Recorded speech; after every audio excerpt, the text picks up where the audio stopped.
الحمد لله الحمد لله وكفى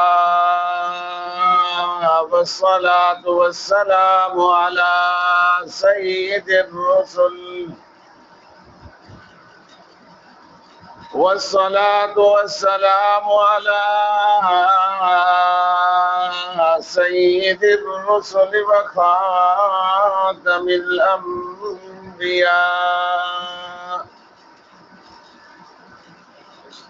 أما بعد فأعوذ بالله من الشيطان الرجيم بسم الله الرحمن الرحيم ولا تقولوا لمن يقتل في سبيل الله أموات بل أحياء ولكن لا تشعرون. وقال الله تعالى في موضع آخر ولا تحسبن الذين قتلوا في سبيل الله أموات بل أحياء عند ربهم يرزقون.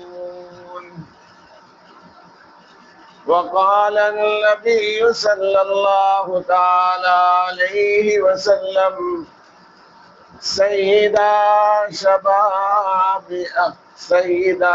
شباب أهل الجنة أو كما قال النبي صلى الله تعالى عليه وسلم صدق الله مولانا العظيم وبلغنا رسوله النبي الكريم ونحن على ذلك لمن الشاهدين والشاكرين والحمد لله رب العالمين.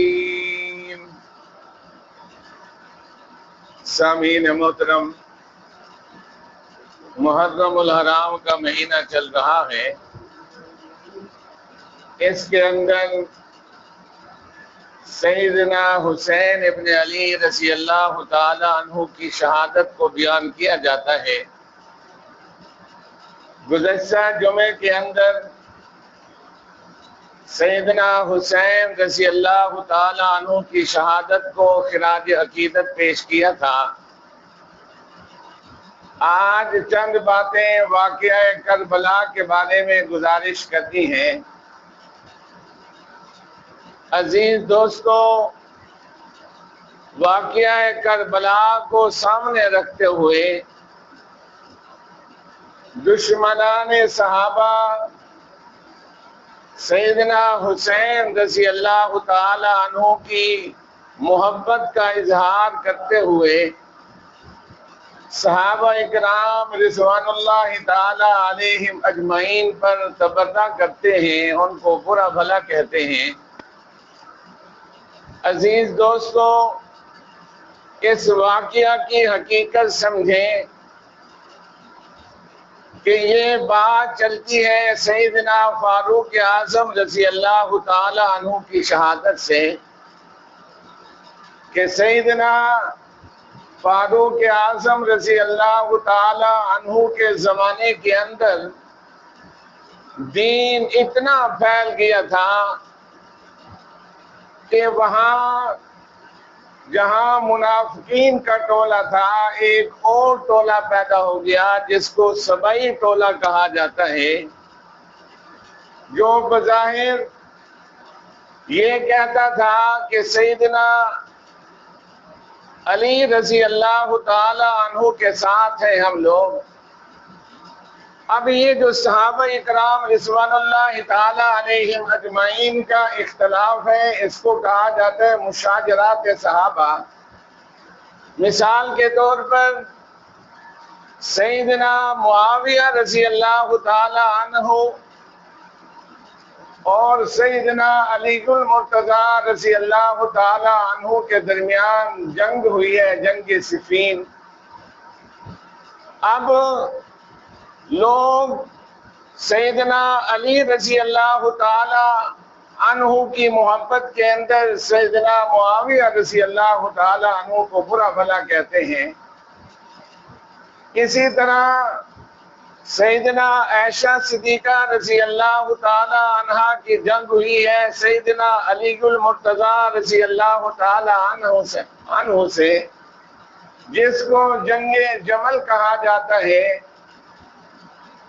اب کچھ لوگ حب علی کے اندر آ کر سیدنا عائشہ صدیقہ رضی اللہ تعالی عنہ پر تبرہ کرتے ہیں اور ان لوگوں کو آپس میں مقابلے کے اندر کھڑے کرتے ہیں۔ اسی طرح بات آگے چلتی ہے سیدنا حسین رضی اللہ تعالی عنہ اور یزید کے بارے میں۔ اب کچھ لوگ حد سے تجاوز کرتے ہوئے سیدنا حسین رضی اللہ تعالی عنہ میرے اور آپ کے ایمان کا جز ہے، نواسہ رسول ہے، لیکن اس آڑ کے اندر سیدنا معاویہ رضی اللہ تعالی عنہ کو برا بھلا کہنا یہ غیر مناسب بات ہے۔ آپ لوگ اپنے ذہن کو صاف کر لیں۔ صحابہ اکرام رضوان اللہ تعالی علیہم اجمعین کا آپس میں اختلاف ہے، وہ سیدنا معاویہ یا سیدنا علی کا ہو یا سیدنا عائشہ اور سیدنا علی رضی اللہ تعالی عنہ کا ہو۔ یہ اختلاف ایسا ہے کہ اگر حقیقت کے اندر دیکھا جائے تو سیدنا عائشہ ام المومنین ہے، مومنوں کی ماں ہے۔ جہاں علی مومن ہے وہاں سیدنا معاویہ رضی اللہ تعالی عنہ بھی مومن ہے۔ تو علی اپنی ماں کے ساتھ اگر اختلاف ہو گیا ہے تو عزیز دوستو یہ کہاں کی شرافت ہے کہ ماں کو برا کہنا اور بیٹے کو اچھا کہنا۔ میرا تو یہ عقیدہ ہے کہ علی بیٹا ہے، سیدنا عائشہ صدیقہ رضی اللہ تعالی عنہ ماں ہے۔ ہم نے ان دونوں کا احترام کرنا ہے، ماں کو ماں کا مقام دینا ہے اور بیٹے کو بیٹے کا مقام دینا ہے۔ لڑائی ہو چکی ہے، سیدنا علی رضی اللہ تعالی عنہ کو کسی نے خبر دی ہے کہ امی عائشہ صدیقہ اونٹ سے گر گئی ہے۔ اب دشمن تھا نا، نعوذ باللہ لڑائی تھی نا، تو اب تو وہ ان کو خوش ہونا چاہیے تھا کہ آج ان کی مقابل جو عائشہ صدیقہ ہے وہ اونٹ سے گر گئی ہے۔ تو آپ بتلائیں کہ معمولی سا اختلاف ہوتا ہے، ہم اپنے دشمن کے بارے میں کیا ذہن رکھتے ہیں۔ سیدنا علی فوراً سیدنا حسن اپنے بیٹے کو بلاتے ہیں کہ جاؤ حسن، امی عائشہ گر گئی ہے، جا کے پتہ لگا کر آؤ کہ ان کا کیا حال ہے۔ تو آپ مجھے بتلائیں دشمن کو پوچھا جاتا ہے یا ان کے لیے نعوذ باللہ بددعا کی جاتی ہے؟ سیدنا حسن نے آ کر جواب دیا ہے کہ امی عائشہ ٹھیک ہے۔ تو سیدنا علی المرتضیٰ کو سکون نہیں آیا، آپ فوراً گئے ہیں سیدنا حسین، سیدنا علی المرتضیٰ فوراً گئے ہیں، امی عائشہ سے پوچھا ہے اے اماں جان آپ کا کیا حال ہے؟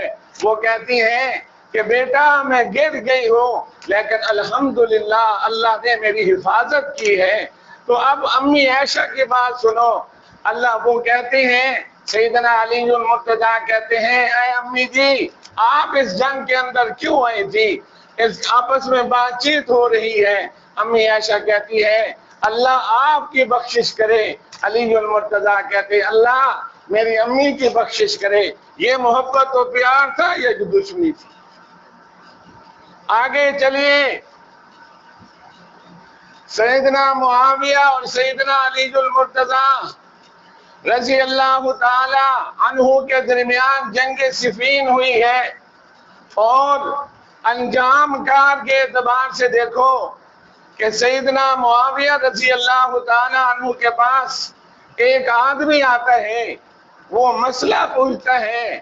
مسئلہ کیا پوچھتا ہے کہ ایک انسان نے اپنی بیوی کے پاس ایک غیر محرم انسان کو دیکھ لیا، اب اس نے قتل کر دیا، تو اس قاتل کا کیا حکم ہے، اس کو کیا سزا دیں گے؟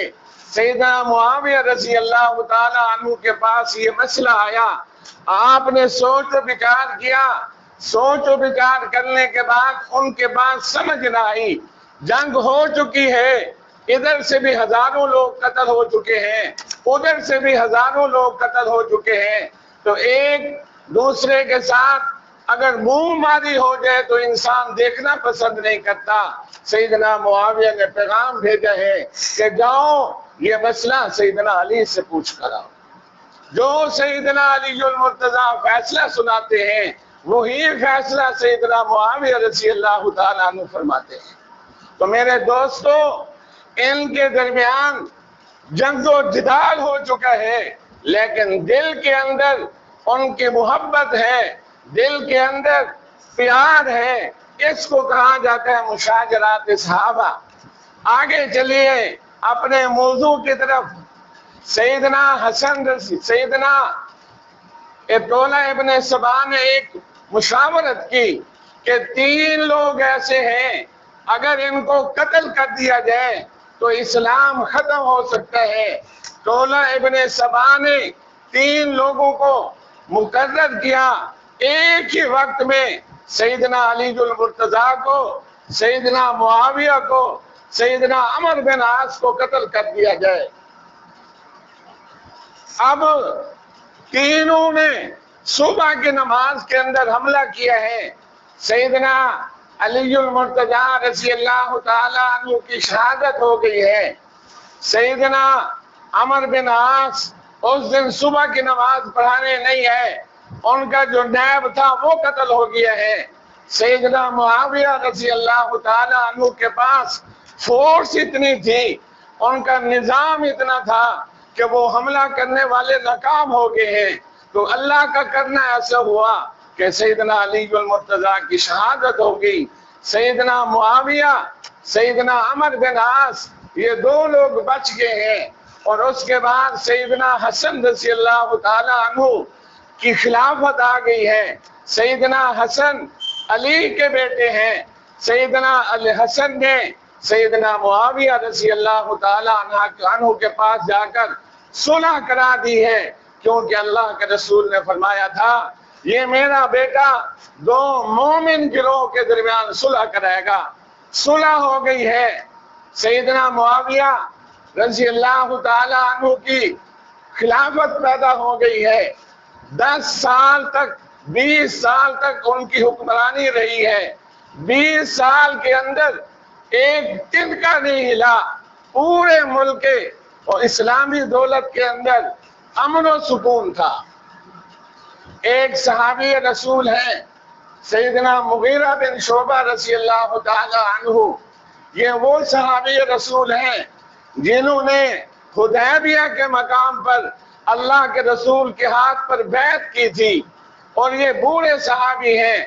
یہ سارے جنگ جمل، جنگ صفین، سارے سیدنا عثمان کی شہادت سب کو دیکھ چکے ہیں۔ سیدنا معاویہ رضی اللہ تعالیٰ عنہ کو مشورہ دیتے ہیں، اے معاویہ، میرا مشورہ یہ ہے کہ آپ یزید کی جانشینی کا اعلان کریں، آپ پورے عالم اسلام سے بیعت لیں۔ انہوں نے عالم اسلام سے بیعت لی، پوری اسلام کے لوگوں نے سیدنا معاویہ رضی اللہ تعالیٰ عنہ کے زمانے کے اندر یزید کی خلافت اور اس کی جانشینی پر کوئی اعتراض نہیں کیا۔ اس 5 آدمی ایسے تھے جنہوں نے اختلاف کیا تھا۔ پہلا آدمی سیدنا صدیق اکبر کا بیٹا سیدنا عبد الرحمن، دوسرے آدمی سیدنا عمر کا بیٹا ابن عمر، تیسرے آدمی سیدنا زبیر کا بیٹا عبداللہ بن زبیر، اسی طرح چوتھا آدمی سیدنا عباس کا بیٹا عبداللہ ابن عباس، پانچواں آدمی سیدنا حسین رضی اللہ تعالیٰ عنہ۔ یہ 5 لوگ ایسے تھے جنہوں نے سیدنا معاویہ رضی اللہ تعالیٰ عنہ کے زمانے کے اندر ان کی خلافت پر انہوں نے بیعت نہیں کی، اس کو نہیں مانا۔ سیدنا معاویہ رضی اللہ تعالیٰ عنہ نے ان 5 آدمیوں کو کچھ نہیں کہا۔ 10 سال اور گزر گئے ہیں، 10 سال اور گزر گئے ہیں، پورے عالم اسلام کے اندر سکون تھا۔ سیدنا معاویہ رضی اللہ تعالیٰ عنہ نے جب یزید کو اپنا جانشین مقرر کیا ہے، سیدنا معاویہ نے ایک دعا کی ہے، اے اللہ میں انسان ہوں، ان خطا کا پتلا ہوں، مجھ سے صحیح یا غلط ہو سکتا ہے، اگر یہ میرا فیصلہ غلط ہے تو میرے بیٹے کو زیادہ مہلت نہ دینا کہ وہ حکمرانی کر سکے۔ سیدنا معاویہ رضی اللہ تعالیٰ عنہ کے اخلاص کی برکت ہے کہ 6 مہینے کے اندر اندر یزید فنا ہو گیا ہے، یزید تباہ ہو گیا ہے۔ اپنے ذہن کے اندر رکھیں، میرا ووٹ سیدنا حسین کے ساتھ ہے، میں یزید کا ترجمان نہیں ہوں۔ آپ یہ جانیں 10 سال معاویہ رضی اللہ تعالیٰ عنہ کے زمانے کے اندر، اور جب ان کی وفات ہوتی ہے، یہ جو 5 لوگ تھے، ان 5 لوگوں میں سے سیدنا عبد الرحمن وہ وفات پا گئے، باقی 4 لوگ آ کے بچے۔ ان میں سے ایک عبداللہ ابن عمر، نمبر 2 عبداللہ ابن عباس۔ ان کا ذہن یہ تھا کہ اگرچہ ان کی جان نشینی یہ غلط ہے، بادشاہوں کا رواج ہے، لیکن اتنی بڑی بات نہیں ہے کہ اس کے لیے قتال کیا جائے، اس کے لیے جہاد کیا جائے۔ 2 آدمی سیدنا حسین اور سیدنا عبداللہ بن زبیر یہ کہتے تھے کہ یہ جان نشینی اتنی بڑی بات ہے کہ اگر اس کے لیے ہمیں قتال کرنا پڑے تو ہم قتال بھی کریں گے۔ جب یزید اس نے بیعت لی ہے لوگوں سے، تو ان 4 آدمیوں پر، عبد الرحمن تو فوت ہو گئے تھے، ان 4 آدمیوں پر اس نے سختی کی ہے۔ عبداللہ ابن عمر اور عبداللہ ابن عباس، انہوں نے بعد میں اس کی مطلب کہ خلافت کو تسلیم کر لیا۔ سیدنا عبداللہ بن زبیر اور سیدنا حسین رضی اللہ تعالیٰ عنہ نے بیعت نہیں کی۔ خلاصہ کلام یہ ہے کہ سیدنا عبداللہ بن زبیر، سیدنا حسین مدینہ سے ہجرت کر کے مکہ آگے ہیں۔ مکہ کے اندر سیدنا عبداللہ ابن عباس ہیں، سیدنا عبداللہ بن زبیر ہیں، سیدنا عبداللہ ابن عمر ہیں، سیدنا عبداللہ ابن عمر جو ہیں یہ عمر رسیدہ آدمی ہیں۔ سیدنا عبداللہ بن زبیر یہ بھی بڑے ہیں، اور رشتے کے اندر یہ دونوں سیدنا حسین کے دادا نانا کے مقابلے کے آدمی ہیں۔ سیدنا حسین نے ان سے مشورہ کیا ہے۔ کیا مشورہ کیا ہے کہ کوفہ والوں سے لاکھوں ہزاروں خطوط آ رہے ہیں، وہ کہہ رہے ہیں کہ اے حسین، آپ پر یزید سختی کر رہا ہے، لہٰذا آپ ہمارے پاس آ جاؤ، تو میں وہاں جانا چاہتا ہوں۔ تو سیدنا عبداللہ ابن عباس، سیدنا عبداللہ ابن عمر نے ان کو روکا کہ آپ کو نہیں جانا چاہیے۔ جب وہ خطوط آئے، وہ خطوط ان کو دکھا دیے، عبداللہ ابن عباس نے، عبداللہ بن زبیر نے پھر بھی اجازت نہیں دی، تو سیدنا حسین رضی اللہ تعالیٰ عنہ ان سے پہلے اپنے بھائی مسلم بن عقیل کو بھیجا ہے کہ جہاں کے وہاں کے حالات معلوم کر کے آؤ، حالات کس قسم کے ہیں۔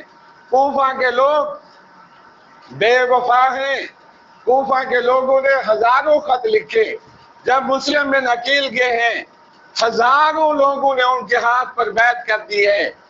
جب یزید کو یہ بات پتہ چلی ہے، اس نے ابن زیاد گورنر وہاں مقرر کیا ہے۔ ابن زیاد سخت آدمی تھا، اس نے آ کر اعلان کر دیا کہ جو مسلم بن عقیل کا ہاتھ پر بیعت کرتا ہے فوراً بیعت توڑ دے، بصورت دیگر میں اس کا سر اڑا کے رکھ دوں گا۔ اس سے پہلے مسلم بن عقیل نے خط لکھ دیا ہے سیدنا حسین کو کہ یہاں کے حالات اچھے ہیں، آپ تشریف لے ہیں، آپ وہاں سے تشریف لے کے اپنے گھر والوں کو ساروں کو لے کر کے جب راستے کے اندر پہنچے ہیں، ابن زیاد نے سیدنا مسلم بن عقیل کو جب شہید کر دیا ہے، اس سے پہلے انہوں نے خط لکھ دیا حسین اب نہ آنا۔ کوفیوں نے وفا نہیں کی، کوفی سب بھاگ گئے ہیں۔ سیدنا مسلم بن عقیل رضی اللہ تعالیٰ عنہ کی شہادت سیدنا حسین کو راستے میں خبر ملی ہے۔ اب سیدنا حسین نے ان 72 تنوں سے مشورہ کیا ہے کہ اب کیا کرنا چاہیے۔ سیدنا حسین رضی اللہ تعالیٰ عنہ سمجھ گئے تھے کہ میرا یہ سفر کرنا، میں ان کی بات کو مان لیتا لیکن بات نہیں مانی، میرا یہ فیصلہ ٹھیک نہیں ہے۔ لیکن مسلم بن عقیل کے بیٹے نے اور ان کے جو بیٹے تھے، جو رشتے دار تھے، انہوں نے کہا کہ اے حسین ہم آپ کے ساتھ رہتے، اگر آپ واپس جاتے ہیں تو چلے جائیں، لیکن ہم اپنے باپ مسلم بن عقیل کا بدلہ لے کر دیں۔ سیدنا حسین غیرت مند آدمی تھے، انہوں نے کہا جو میرے لیے آئے تھے میں ان کو راستے میں چھوڑ دوں، یہ ناممکن ہے، آپ تشریف لے گئے۔ اب جب وہاں تشریف لے گئے ہیں تو وہاں جا کر میدان کربلا کے اندر مختصر کر رہا ہوں کہ میدان کربلا کے اندر سیدنا حسین رضی اللہ تعالی عنہ کے پاس ابن زیاد کی طرف سے ایک گورنر مقرر ہوا ہے، عمر بن سعد، وہ آیا ہے۔ اس نے آ کر سیدنا حسین سے بات کی ہے۔ سیدنا حسین نے 3 شرطیں رکھی ہیں۔ پہلی شرط یہ رکھی ہے کہ مجھے یزید کے پاس لے جاؤ، میں اس سے خود اپنے معاملات طے کر لوں گا۔ دوسری شرط یہ ہے مجھے واپس جانے دو۔ تیسری شرط یہ ہے مجھے کسی بارڈر پر بھیج دو، میں وہاں جہاد کرتا رہوں گا۔ عمر بن سعد نے اس کو اچھا سمجھا ہے، اس نے اپنے گورنر ابن زیاد کو خط لکھا ہے کہ سیدنا حسین مان گئے ہیں، ان کی یہ شرطیں ہیں۔ ابن زیاد وہ آل رسول سے بغض رکھتا تھا، اس کا دل آ گیا کہ چلو اس سے بات کر لیتے ہیں، میرے گورنر کی بات آ گئی ہے۔ لیکن وہاں شمر بیٹھا تھا، اس نے کہا ابن زیاد حسین کو اب نہ چھوڑنا، اگر آج اس کو تم نے چھوڑ دیا یہ اور لوگ جمع کر کے تمہارے اوپر حملہ کرے گا۔ تو ان شمر کے کہنے کی وجہ سے سیدنا حسین پر ابن زیاد نے شمر کو گورنر مقرر کیا ہے۔ عمر بن سعد کو پیغام بھجوایا ہے اگر تو حسین پر سختی نہیں کرے گا تو قتل کر دیا جائے گا۔ شمر نے مراد کیا ہے جا کے سیدنا حسین رضی اللہ تعالیٰ عنہ کے ساتھ جہاد کیا ہے، ان کو شہید کیا ہے۔ اب یہاں ڈاکٹر اسرار صاحب لکھتے ہیں کہ سیدنا حسین رضی اللہ تعالیٰ عنہ سے ایک معمولی سی بات ہو گئی کہ وہ جو خطوط بھیجے تھے انہوں نے مدینہ کے اندر، سیدنا حسین وہ خطوط ساتھ لے کر آئے تھے۔ جب یزیدیوں کا لشکر سامنے کھڑا ہے اور شمر کا لشکر سامنے کھڑا ہے، سیدنا حسین نے وہ تھیلا کھولا ہے، خط نکالا ہے، فلاں سردار تم نے مجھے نہیں بلایا تھا، فلاں فلاں فلاں فلاں۔ اب وہ جنگ کے اندر جو لڑنے کے لیے تیار کھڑے ہیں انہوں نے دیکھا یہ تو حسین خط ساتھ لے کر آیا ہے اور یہ کہہ رہا ہے کہ مجھے یزید کے پاس جانے دو۔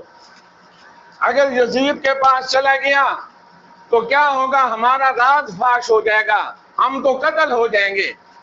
اس لیے ان لوگوں نے سیدنا حسین رضی اللہ تعالیٰ عنہ کو شہید کیا ہے اور خیموں کو جلایا ہے، کس لیے کہ وہ خط جل جائیں، وہ ثبوت جل جائیں۔ تو سیدنا حسین رضی اللہ تعالیٰ عنہ کی شہادت جو ہے یہ مظلومانہ شہادت ہے۔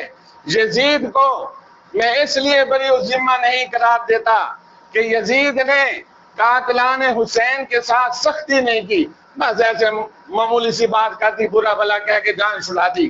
حالانکہ یزید کو یہ چاہیے تھا جنہوں نے سیدنا حسین کو شہید کیا تھا ان کی گردنیں اڑا دیتا. اور ایسے ہی ہوا کہ جو قاتلان حسین ہیں وہ سارے کے سارے اس طرح ذبح ہوئے ہیں جس طرح سیدنا حسین رضی اللہ تعالیٰ عنہ کی مظلومانہ شہادت ہے. آخری بات کہہ کر بات ختم کرنا چاہتا ہوں. یہاں صرف سیدنا حسین اکیلے قتل نہیں ہوئے، سیدنا علی کے 9 بیٹے بھی یہاں کیا ہوئے، شہید ہوئے ہیں. ایک سب سے پہلا شہید محمد اوسط ہیں. یہ کون ہیں؟ یہ محمد اوسط وہ ہیں جو سیدنا فاطمہ رضی اللہ تعالیٰ عنہ کے انتقال کے بعد فاطمہ نے کہا تھا علی میں نے میرے وفات کے بعد تم نے شادی کر دی ہے، یہ میری بھانجی ہے امامہ بنت عاص، اس کے ساتھ شادی کرنا یہ تمہارے لیے اچھی ثابت ہوگی. ان کا بیٹا ہے محمد بن اوسط، دوسرا بیٹا جعفر بن علی شہید ہوا ہے، تیسرا بیٹا ابو بکر بن علی شہید ہوا ہے، چوتھا بیٹا عمر ابن علی شہید ہوا ہے، پانچواں بیٹا عثمان ابن علی شہید ہوا ہے. کتنا افسوس کی بات ہے ان ظالموں نے سیدنا حسین کو قتل کر دیا، لیکن ہم بھی ظالم بنے ہوئے ہیں. واقعہ کربلا تو پیش کرتے ہیں لیکن علی کے اور بیٹوں کا نام نہیں لیتے. آخری بات، سیدنا زینب نے بددعا دی ہے، او قاتلان حسین تم نے میرے بھائی حافظ کو قتل کیا ہے، خدا تمہیں کبھی حفظ حافظ اور قاری نہ بنائے. آج قاتلان حسین میں کوئی حافظ نہیں، کوئی قاری نہیں. دوسری بددعا کی، اے قاتلان حسین تم نے ہماری جماعت کو لوٹا ہے، خدا تمہیں کبھی جماعت کی نماز نصیب نہ کرے. آج ان کے پاس جماعت نہیں ہے. عزیز دوستو، تیسری بددعا کی ہے، اے قاتلان حسین تم نے ہمیں قتل کیا ہے، اب سینہ پیٹ رہے ہو، خدا کرے ساری زندگی تم پیٹتے رہو. آج اس نے پیٹ رہے. عزیز دوستو، یہ مختصر سا واقعہ کربلا ہے. اب اس کے اندر زمین اسباب کے خلاف بلانا، میں یزید کو اس لیے بری ذمہ نہیں کہہ سکتا. میں حسین کے ساتھ ہوں، میں حسینی ہوں، لیکن یزید نے جو قاتلان حسین کو ذبح نہیں کیا یہ اس کی سب سے بڑی غلطی ہے. اسی طرح اس کا ایک اور بڑا گناہ بھی ہے تو اس نے مدینے والوں کے امن کو برباد کیا ہے. مکہ المکرمہ کے اندر سیدنا عبداللہ بن زبیر کو قتل کیا ہے. اس کے بڑے بڑے گناہ ہیں، لیکن اس کا مطلب نہیں ہے کہ وہ شروع سے ہی بے ایمان تھا، مسلمان تھا، فاسق و فاجر تھا. سیدنا حسین رضی اللہ تعالیٰ عنہ کے قتل کے اندر وہ اس طرح ملوث ہے جس طرح شبر اور ابن زیاب مقرر ہے. اللہ سے دعا ہے کہ رب کریم مجھے اور آپ کو عمل کرنے کی توفیق نصیب فرمائے. وآخر دعوانا ان الحمدللہ رب العالمین.